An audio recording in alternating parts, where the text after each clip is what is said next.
मैत्रेयी पुष्पा जी देश के प्रमुख कथाकारों में एक प्रतिनिधि कथाकार हैं। बेखौफ स्त्री की जबान और हिम्मत अगर देखनी है तो मैत्रेयी पुष्पा जी की कहानियों में स्पष्ट दिखाई देती है। उनका नज़रिया उनकी कहानियों में बेआवाज़ खुलता नजर आता है। तो प्रस्तुत है उनकी लिखी हुई कहानी रिश्ते का नक्शा। हमने सबूत जुटा लिए, हमने गवाह तैयार कर लिए। हमारे घरों के चौक में पड़ी जमीन किसी एक के कब्जे की नहीं, ये तो सार्वजनिक है, यानी कि सबकी, सारे गांव की। क्यों है सारे गांव की? वो लड़की सवाल करेगी तो बूढ़े लोग गवाही देंगे। ये जमीन उस लड़की की माँ ने दान की थी, बस इसी आधार पर हम उसे घेरेंगे। वो क्या खाकर लड़ेगी? दान के विरुद्ध बोलकर कौन पाप मोल लेगा? सारे गवाह हमारे स्वर में बोलेंगे। लोक से ज़्यादा परलोक की चिंता होती है बूढ़ों को। फिर भी वो नहीं मानेगी तो फल पाएगी। वो शादीशुदा लड़की, उसका गांव से सिवाय आने जाने के क्या नाता रह गया है? एक अटपटे फैसले ने हमारे मोहल्ले के किसानों की नींद उड़ा दी। वे लोग तैश में आ गए। हमारे गांव की ही लड़की ने ऐलान किया था, मैं अपने घर वाली जगह को अब किसी दूसरे गांव के आदमी को बेचूंगी, देख लेना, और मौका देखकर खेत की भी बिक्री कर डालूंगी। बस इस गांव का कोई आदमी मेरी जगह ज़मीन को छू तक नहीं सकता। तुम लोग मेरे सामने नोटों की थैली खोलोगे तो भी मैं मानने वाली नहीं। इतनी नफरत अपने ही गांव के लोगों से। भूमिहीन और छोटी जोत वाले किसानों को गहरी निराशा हुई। कुल मिलाकर कड़वा का सलाह भाव यही था कि लड़की हमें चुनौती देने उतरी है, जबकि इस गांव के इतिहास में मिलजुल कर कई छोटी बड़ी लड़ाइयाँ जीतने का जिक्र है। बड़े बूढ़े आज भी सुना सकते हैं। लड़की उम्र से लड़की नहीं है, उम्र 35 साल है, लेकिन वो हमारे गांव की लड़की है, इसलिए हम उसे लड़की कह रहे हैं। वही लड़की गांव वालों के हिसाब से गांव को शहरी रुतबा दिखा रही है। कमल सिंह ताऊ के हिसाब से लड़की परदेसिन क्या हुई, गद्दारी पर आ गई है। चरण सिंह बोहरे के मत में इससे बुरा क्या होता कि अपने गांव की लड़की दूसरे गांव वालों के साथ मिलकर भीतरघात करे। दूसरों को जगह बेचने का मतलब यही है ना कि उनको हमारी छाती पर खड़ा कर देगी। अजी नीयत की खोटी ना होती तो चकबंदी के वक्त अपनी खेती दूसरे गांव के सिवान में क्यों लिखा लेती। बेचारी माँ को भी फुसला लिया था इस चतुर लड़की ने। उस सीधी भोली को कचहरी में हाजिर होना पड़ा था जब गांव के सियाराम ने उड़ान चक्का मुकदमा लगा दिया था। माँ ने तो इसको बहुत कोसा था, इसकी पैतरेबाजी पर। माँ किसानों की कठिन जिंदगी को जानती थी। इसे क्या, ये तो बाजार में रह रही है, सो बाजारगिरी पर उतर आई है। गांव के लोगों की बातें मैं सब सुन रहा था, क्योंकि जहां उस लड़की के घर की जगह है उसी चौक में मेरा घर है। मैंने बैठक की खिड़की खोल दी तो आवाज़ें और भी साफ हो गईं। सवेरे सवेरे ये बहस कैसी? तभी राकेश ने आवाज़ लगाई, शिव कुमार भैया, अभी तुम ऐण मतलब अंगड़ाई ही ले रहे हो? यहाँ दुश्मन की चढ़ाई होने वाली है। मैं जानता हूँ कि सुभाष, राकेश, सोना, हरीश और तालेवर जैसे नौजवानों के साथ कमल सिंह और चरण सिंह बोहरे जैसे बूढ़े मुझे बाहर क्यों बुलाना चाहते हैं। उन्हें ज़रूर ये उम्मीद है कि मैं लड़की पर असर डाल सकता हूँ। उसका पहला कारण तो यही है कि मेरी माँ और उसकी माँ सदा सखी भाव से रही हैं। इसी लड़की ने और मैंने एक दूसरे की माँ को मौसी कहकर पुकारा है। बचपन में रक्षाबंधन के दिन वो मेरे हाथ में राखी का धागा बांधा करती थी। बस इसी नाते मैं उसे समझाने का हक रखता हूँ। बाहर निकलने के लिए बनियान के ऊपर कमीज चढ़ा रहा था कि नवयुवकों के साथ कमल सिंह और चरण सिंह बोहरे जैसे लोग बैठक में घुस आए। बूढ़े मुड्ढों पर बैठे तो लड़के तख्त पर चढ़कर बैठ गए। तालेवर ने इकलौती कुर्सी को हथिया लिया और मैं खड़ा ही रह गया। मैं तख्त के कोने पर टिक गया। फिर पहल कमल सिंह ताऊ ने की, शिव कुमार भैया, उस लड़की से कहो कि तू खरीद बेच नहीं कर रही, अपनी जन्मभूमि से बदला ले रही है। कहो कि हम तेरे भाई बंधु हैं। सलाह देते हुए ताऊ की ठोड़ी होठों से ज़्यादा हिल रही थी, जिस पर सफ़ेद बालों के खूंटे चावल की तरह चिपके थे। चरण सिंह बोहरे की सफ़ेद मूँछों के बीच बूढ़े मगर लाल रंग के होंठ हिले। उनका अत्यंत गोरा रंग अंदर के आवेग से लाल पड़ गया। भैया, सब कुछ भूल गई?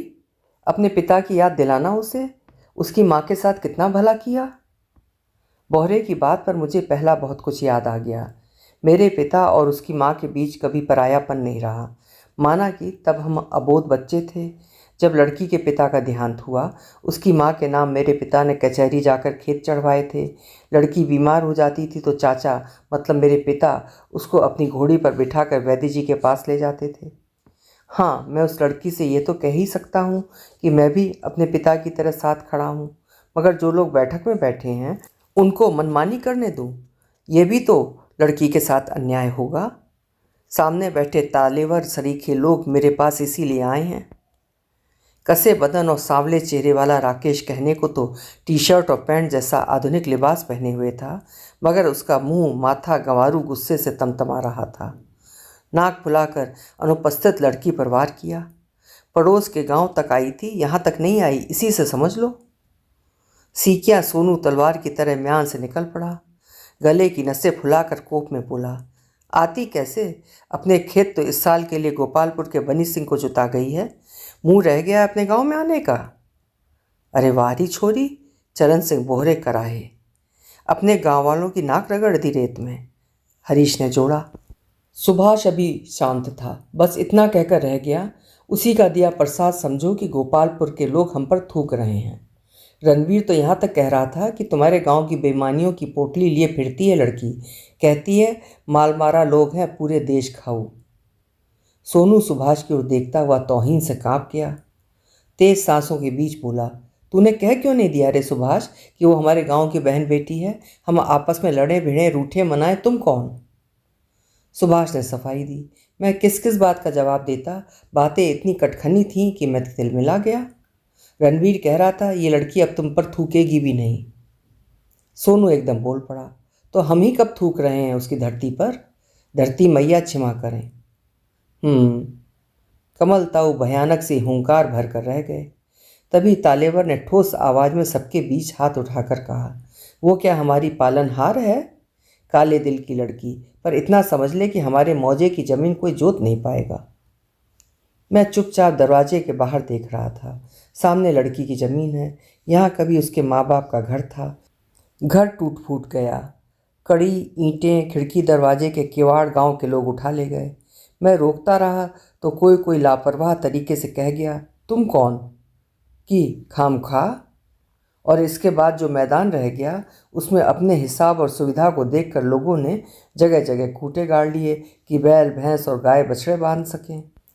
सामने नीम का हरियल पेड़ है जिस पर लड़की झूला डलवाकर झूला झूला करती थी। हवा में नीम की हरियल पत्तियां लहरा रही हैं। तोता चिड़िया व गिलहरी उसी तरह हैं जैसे तब थे। गोबर कीचड़ पर आसमान से उजाला बरस रहा है। सब कुछ वही है, लड़की क्यों बदल गई? शायद हम भी बदल गए हैं। मेरी तंद्रा तालेवर ने तोड़ी। काली दाढ़ी वाला नया छोकरा मुझे समझाने लगा, भैया ये तो सरासर हमारा हक मारना हुआ। अपने गांव के खेत हम भला किसी को खरीद कर जोतने बोने देंगे? इस जगह पर कोई आकर बसे तो सही, सिर फोड़ देंगे। तालेवर नहीं जानता क्या कि पैसे वाला आदमी कहीं भी ज़मीन ले सकता है? पैसे की ताकत तेरा मेरा गांव नहीं जानती। आज तो बड़े गर्म हो रहे हैं सबके सब, तब की याद भूल गए जब लड़की के घर को मैदान करके अपने मवेशियों को उस पर बांधने के बाद चैन की नींद सोए थे। किसान को दूसरे की धरती कब्जियाने में बड़ा आनंद आता है, ऐसे ही जैसे व्याभिचारी दूसरे की औरत लूट ले। फिर इन लोगों ने तो यही मान लिया था कि माँ बाप मरने के साथ ही लड़की का नामो निशान भी खत्म। मैंने कुछ इस तरह कह डाला तो तालेवर ने हाथ जोड़ लिए, भैया शिव कुमार, उसकी माँ का नाम 100 साल अमर रहे। वो विधवा बेचारी तो इस जगह के टुकड़े को गांव के हवाले ही छोड़ गई थी। अब लड़की क्या भूखों मरने लगी जो घर की जगह बेचने पर तुल गई है? पाप की भागिनी बनेगी, मेष ने चिड़चिड़ा कर कहा। चरण सिंह बोहरे बोले, वैसे तो लल्लू ये जगह क्या लड़की का गांव का किसी जगह पर भी हक नहीं। पहली बात तो वो अपने माँ बाप का बेटा नहीं बेटी है। दूसरी खास बात ये कि वो शादीशुदा है। हाँ, वो शादीशुदा है। उससे ज़्यादा हक तो इस धरती पर ग्राम समाज का है। पूछ आओ प्रधान जी से। सुभाष इस बार खासा उत्तेजित था। मैं सुभाष का आशय समझ गया था, सो मैंने बात साफ साफ करनी चाहिए। आप लोग पुरानी बातें कर रहे हो, हम लोग कुछ भी कहते रहें लड़की मानने वाली नहीं और ये भी जान लो कि लड़की अच्छी तरह समझ गई है कि गांव के लोग कुछ भी कहते रहें, यहाँ तक कि जितनी कीमत वो चाहेगी गांव के लोग देने को तैयार हैं, सब झूठ है। इस गांव के लोग दरअसल इस ज़मीन को मुफ्त ही चाहते हैं। अरे नहीं, तालेवर बोला, हम फ्री फंड में क्यों लेंगे? इसलिए कि लड़कियों के हक की किसी ज़मीन का कोई फंड नहीं होता, सब फ्री में माना जाता है। मेरे इस तरह कहने पर राकेश बिगड़ गया और बोला, तो फिर काटते रहो भिंडी। दूसरे गांव का बनी सिंह ही इस जगह को लेने आएगा जिसने हमारी दाढ़ तोड़ने का जिम्मा लिया है। अजी लूट पड़ रही है जो बनी सिंह आ जाएगा? तालेवर ने हाथ से चिड़िया सी उड़ा दी। लूट नहीं पड़ रही तो मानवती डुकरिया जमीन वाली बात याद कर लो। पहाड़ीपुर की बूढ़ी ने अपना घर मेहताब सिंह को बेच दिया था जो रंगपुरा के थे। बस मेहताब सिंह ट्रैक्टर लेकर गए और डुमरिया के जेठौत का घर नहीं रौंद दिया था, क्योंकि जेठौत की दीवार और दुश्मनी बूढ़ी के घर की हद पर लगती थी। ऐसे दुष्ट लोग असहायों की मदद के बहाने अपना रुतबा बना लेते हैं कि इलाके में तूती बोले। हरीश पहली बार बोला था अक्लमंद के से लहजे में। राकेश का गुस्सा दोगुना बढ़ गया। भाड़ में जाए लड़की, जल्लादिनी। हमने कही थी कि बीबी इस जगह का परकोटा खिंचवा दें, एक मंदिर बना दें। तेरे पास क्या कमी है? राज राजेश्वरी है तू। हम अपने मवेशी सर्तियाँ हटा लेंगे यहाँ से। सो कैसी चिंगाड़ी थी बीबी, जैसे हमें श्राप दे रही हो। मंदिर बनवा लो तुम, अपना घर ढहाकर मंदिर बनाओ। माँ बहनों और बहुओं को खदेड़ कर मठिया में देवी बिठाओ। पापियों को पूजा का बड़ा सहारा रहता है।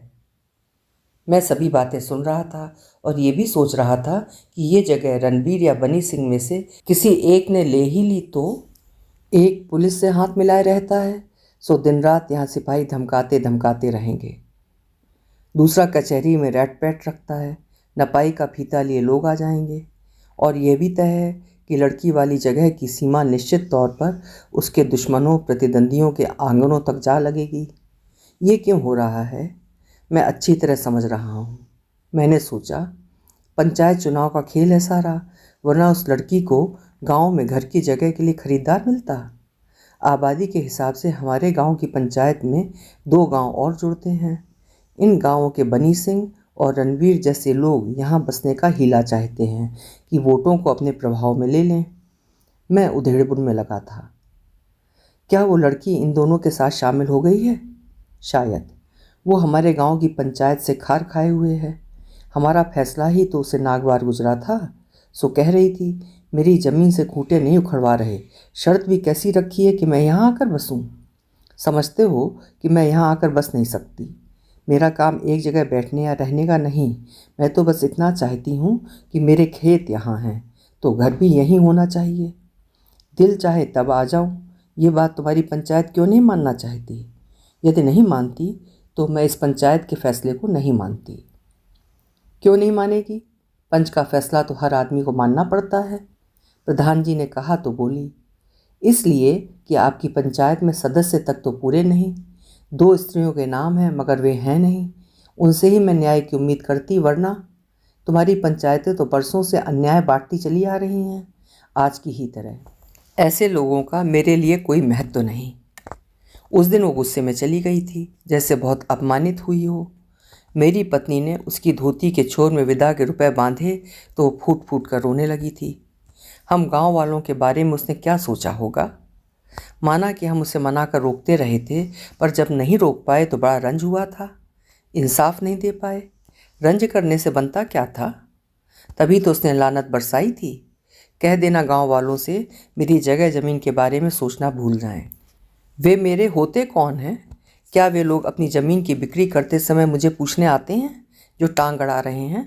बता देना कि ज़मीन के सारे हक मेरे पक्ष में हैं, कागजात इसके सबूत हैं। हमारी दुनिया की सीमा बस यहीं तक थी, हम समझ गए। लेकिन आज इन लोगों को क्या समझाऊं जो बैठक में जुड़े बैठे हैं। जानता हूं कि वे लठ की बोली बोलते हैं, फौजदारी के साधन को मानते हैं। बनी सिंह आए या रणवीर, इस गांव के तालेवर और राकेश भी नामी लठैत हैं। इनके लिए भी ज़मीन उनकी ही तरह ज़िंदगी और मौत का मुद्दा है। रन पड़ेगा, घन बजेगा। इस गांव में 10-5 लाशें गिरेंगी।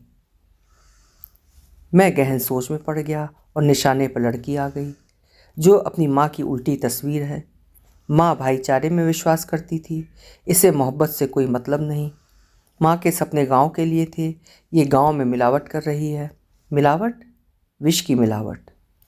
मैं गहरी सांस लेकर रह गया। हाँ, हम भी अपने बाप दादों जैसे कहाँ हैं। चाचा मतलब पिता होते तो ऐसा होने देते। वे तो कहा करते थे कि फूट से गांव ही नहीं मुल्क टूट जाते हैं। वो ज़रूर इस टूटती लड़की को लिवाने जा पहुँचते, इंसाफ करा कर रहते।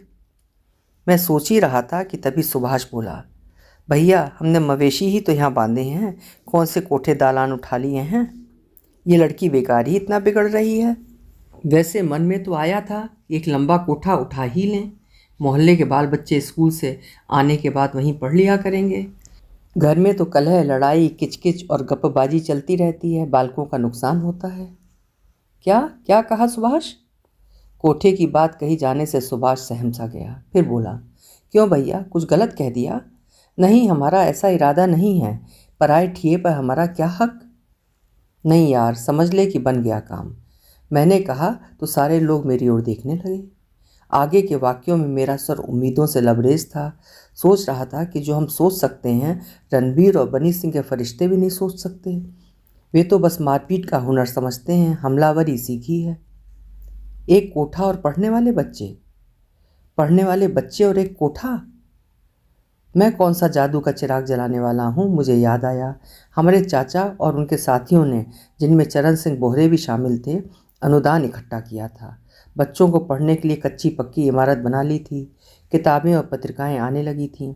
मैंने और उस लड़की ने बचपन में दूध बताशा वहीं तो पढ़ा था। इसके बाद नंदन और चंदा मामा जैसी पत्रिकाएं। बड़े लोग जो पढ़े लिखे थे धर्मिक पढ़ा करते थे। फिर साप्ताहिक हिंदुस्तान आने लगा था। अखबार तो रोज़ की ज़रूरत बन गया था। क्या ये सब उस लड़की को भी याद होगा? मैंने यही बात लोगों के सामने कही तो चरण सिंह बोहरे करहा कर रह गए। वे इस ज़माने से बेजार होके बोले, भैया तब की बातें तब के साथ ही विदा हो गईं। तब लोगों में एका था, एक आदमी दूसरे की बात पर गौर करता था। अब तो अपनी अपनी पड़ी है, जैसे दूसरे को दुनिया में रहने का हक ही ना हो। मैंने हमदर्दी के साथ चरण सिंह बोहरे की ओर देखा। बेचारे जीवन में निराश समय के तेवरों को कोसते रहते हैं। बोहरे, अब भी होगा, वैसा ही होगा, और हम चाहेंगे कि सब पढ़ें, देश के कोने कोने की बात जानें, रीति रिवाज क्या होते हैं, बदलाव कैसे आता है, समझें। मैंने कहा तो चरण सिंह बोहरे ने ऐसे ना में सिर हिलाया जैसे हर बात के अस्वीकार की बैटरी उनके अंदर फिट हो। बेटा, छोरी कुछ ना करने देगी, रणवीर सिंह बनी सिंह आ रहे हैं। मैं उनको विश्वास दिलाना चाहता था, झूठा या सच्चा मैं खुद नहीं समझ पा रहा था, मगर मैंने इतना ज़रूर कहा, लड़की बचपन में मेरे साथ खेलती कूदती थी, पढ़ती लिखती थी, वो स्वभाव से नरम और शांत थी। 5वीं कक्षा पास करने के बाद वो हमसे बिछुड़ गई, क्योंकि उसकी माँ ने पढ़ लिख कर यहाँ से बहुत दूर किसी विकास खंड में नौकरी कर ली थी। रेलगाड़ी वाली दूरियाँ थीं, हम बहुत मिल नहीं पाते थे, मगर वो लड़की मुझे छोटी छोटी चिट्ठियाँ लिखा करती थी। वो बड़ी हुई, विवाह योग्य हुई। हम में से बहुतों को उसके विवाह की याद है। अभी 15 बरस ही तो हुए हैं। मौसी ने मुझे तो विशेष तौर पर बुलाया था जब मैं कृषि महाविद्यालय बड़ौत में पढ़ता था। भाई की रस्में मैंने निभाई थीं। ससुराल जाने के बाद उस लड़की से वास्ता कटता गया, मगर वो न जाने किस अधिकार से गांव के मुझ जैसे लड़कों से गुस्सा रहने लगी। हमें उससे ऐसी आशा नहीं थी, क्योंकि बहन बेटियां ब्याह के बाद प्यार और सद्भावनाएं लुटाने को आतुर रहा करती हैं। वो उल्टा काम कर रही थी, क्रूर से क्रूर होती गई। एक बार अपनी ससुराल के फूल चौक पर मिली, मुंह फेर कर चली गई, चाल मुरझाई हुई थी। मैंने इस बात का जिक्र अपने चाचा मतलब पिता से किया था, तो वे बिस्तर पर लेटे हुए इतना ही बोले, अकेली पड़ गई है वो। पर्व त्योहार या शादी ब्याहों के मौके पर तुम में से कोई उसे लिवाने बुलाने नहीं जाता। इंतज़ार करते करते निराश हो जाती होगी। आखिर वो इसी गांव की बेटी है और बेटी की तरह यहाँ की धरती को प्यार करती है। नादान कहाँ जानती है कि शिव कुमार उसका सगा भाई नहीं था, सो प्यार भी खास नहीं रहा। जानती होती तो इतना न कुढ़ती। चाचा की बात पर मुझे बचपन के बीते कई सावन याद आ गए। हाँ, झूला झूलते समय वो गीत गाया करती थी, मोरा पपीहा घर आई है, शिव कुमार ने बहन बुलाई है, सावन सनूने री बेटी बाप के, भादों में गहियो घर आपने। इस लगाव जुड़ाव को सांसारिकता के चलते हम लोग याद न रख पाए। गांव की पंचायत तक ने उसके पक्ष में सही फैसला नहीं दिया। तभी तो बचपन में गाया गीत खरखरी आवाज़ में गुस्सा बनकर बरसा था। मेरी जगह मेरा कोई भाई होता तो तुम उसको मेरी तरह उखाड़ पाते? इतना कहकर मुंह नहीं किया था हमारी ओर। सड़क तक हम उसके पीछे पीछे गए थे, वो रुकी नहीं, सो हमें भी अपनी तौहीन लगी। अभी 3-4 दिन पहले अखबार में मैंने उसकी तस्वीर देखी थी, छपा हुआ लेख भी पढ़ा। मैंने कहा तो सारे लोग अलग ही नज़र से मेरी ओर देखने लगे। हैं? कहकर राजेश ने बुरा मुंह बना लिया, जैसे कह रहा हो हमें क्या मतलब। कैसा था लेख? हरीश ने पूछ लिया। उसने अपने गांव को ऐसे याद किया है जैसे किसी के भी दिल को छू ले। तो भैया उस अखबार को तुम ही ले आते, सुभाष बोला। तुम अखबार देखते ही फाड़ दोगे क्योंकि इन दिनों वो लड़की यहाँ खलनायिका है। नहीं, ऐसी बात नहीं है। हम देखते उसे कि अखबार में कैसी लग रही है। राकेश का स्वर तरल सा हो आया। मैं भीतर गया और अखबार उठाकर फुर्ती से बैठक में आ गया। सबके बीच बैठकर वो पन्ना पढ़ा जिसमें हमारे गांव की बेटी के उद्गार दर्ज थे। फिर वो सबने बारी बारी पढ़ा। इतना पढ़ा कि पन्ना जगह जगह से चिरने लगा। पढ़ने वाले उसे संभालते रहे। जो पढ़ चुके थे उनकी आंखों में गौरव सा दमकता था और चेहरा विभोर सा। मेरा तो पहले दिल भर आया था। तालेवर रोने लगा। हम सब इस हालत में थे कि एक दूसरे से कुछ कहने के लिए शब्द ना खोज पा रहे हों। उस लड़की के प्यार में, सम्मान में और सबसे ज़्यादा अपनेपन में गुमसुम। राकेश भरे से गले से बोला, भैया उस बीबी से कहें हमारे गांव में भी उस अखबार को भेज दिया करे जिसमें वो लिख देती है। हाँ हाँ क्यों नहीं, मैं ऐसे बोला जैसे वो सुनते ही मेरा कहा मान लेगी। दूसरी किताबें पत्रिकाएं भी भेज दिया करे। सुभाष 12वीं तक पढ़ा लिखा है। तालेवर ने कहा, हमें पढ़ने का कितना चाव था पर मन के हिसाब का मिलता नहीं। सिनेमा की किताब का हम क्या करेंगे? किसान और खेतों की बातें हों तो सिनेमा भी अच्छा लगता है। राकेश हंसा। तभी तो उपकार फिल्म 5 बार देख आया था। मैं ये सारी बातें सुनता रहा। जानता भी हूँ कि गांव के लोग सुविधाओं और जानकारियों के लिए दूसरों पर निर्भर रहते हैं। भले ब्याह शादियों, पूजा पाठों और मुकदमेबाजियों में कितना भी पैसा बहा दें, इसके अलावा वे खाने, कपड़े और शिक्षा स्वास्थ्य पर भी खुलकर खर्च नहीं करना चाहते। सो इस समय मुझे और भी गुस्सा आया। ऊंचे स्वर में बोला, हाँ सब कुछ वही करे, तुम कुछ ना करो। बताओ हम क्या करें? सोनू अब बहुत देर बाद बोला था। सुभाष की आवाज़ धीमी और मधुर थी। ये तो हम जान गए कि उसके मन में हमारे लिए जगह है। भैया हम भी उसके लिए जान दे दें तो कहना कि हम अपने बाप की औलाद नहीं। मैं अपने गांव के लोगों के स्वभाव को जानता हूँ। अगर जाटों को सिर फोड़ने का हुनर आता है तो समय पड़े पर अपने सिर को दूसरों के पाँवों पर रखने की कला भी जानते हैं। माना कि पढ़े लिखे युवकों में ये भावना कम है, मगर है तो सही। अब मैं मन ही मन सोच रहा था कि अपनी मुँह बोली बहन के पास कैसे जाया जाए। मौका कौन सा हो?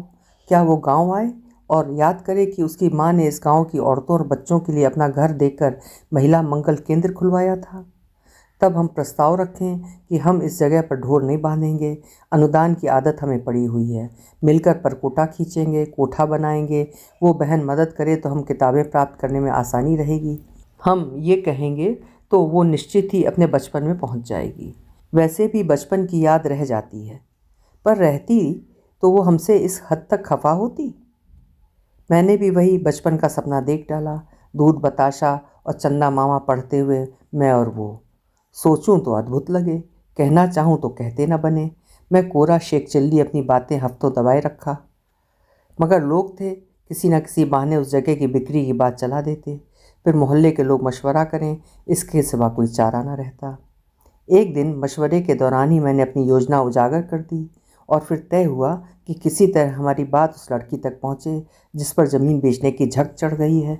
मगर हमें मात देने को कमर कसकर खड़ी लड़की हमें झाड़ कर चली गई तो क्या पता वो बाजार में रहने वाली सीधी बात का उल्टा मतलब निकाल ले। शहर के आदमी पेचीदा मामला बनाकर हर कोने से खींचते हैं। हम बार बार उठकर खड़े होते और ढीले पड़ जाते। बस जब तब उसकी माँ की कहानी में से कुछ टुकड़े काट कर चर्चा कर लेते और लड़की को याद करते जिसे हम थोड़ी सी क्षमा, थोड़ी सी शांति और थोड़े से ज्ञान की देवी के रूप में अवतरित करना चाहते थे। हमारी उम्मीदें जाग गईं क्योंकि 6 महीने तक भी उस लड़की की ओर से बिक्री के लिए कोई कार्यवाही नहीं हुई। चुनाव आया चला गया, प्रधान हमारे गांव से ही बना। क्या वे महज हमारे मन की आशंकाएं थीं जो भ्रांतियां बन गईं? मैं, राकेश और तालेवर बीबी अर्थात बहन से मिलने चल दिए। ये जो सामने पुस्तकालय है ना, यही इसकी कहानी है। आपसी रिश्तों की मीठी सी खुशबू लिए हुए ये कहानी अभी आप सुन रहे थे, जिसे लिखा था मैत्रेयी पुष्पा जी ने। आशा है कहानी आपको पसंद आई होगी। कल फिर मिलेंगे। आपका समय शुभ हो।